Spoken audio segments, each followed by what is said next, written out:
Beralih ke informasi berikutnya pemirsa, akibat kandas dan mati mesin di perairan Halmahera Selatan, puluhan penumpang kapal rute Bacan Ternate dievakuasi.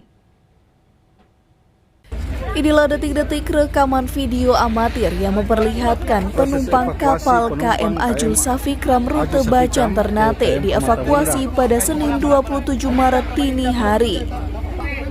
Tampak penumpang dari dewasa hingga anak-anak dan perempuan dievakuasi melalui jendela kapal untuk dipindahkan ke kapal KM Permata Bunda.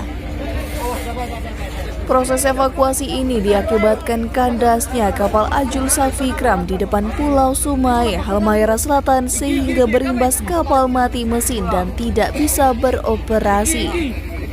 Beruntung, lokasi kejadian tersebut bertepatan dengan rute yang dilewati KM Permata Bunda.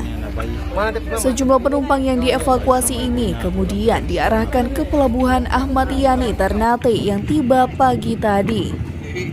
Karang-karang, dangkal, terus kapal itu kan sementara jalan begini, terus tiba-tiba langsung miring kanan kapal, langsung miring kanan pas dilihat begini, padahal sudah di samping pulau, tabrak rep.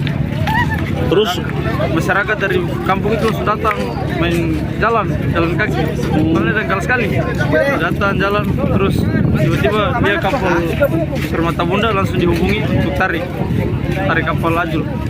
Tidak ada korban jiwa atas peristiwa ini. Semua penumpang dilaporkan dalam keadaan selamat. Dari Maluku Utara, Opik Syarifuddin melaporkan untuk Kawanua TV.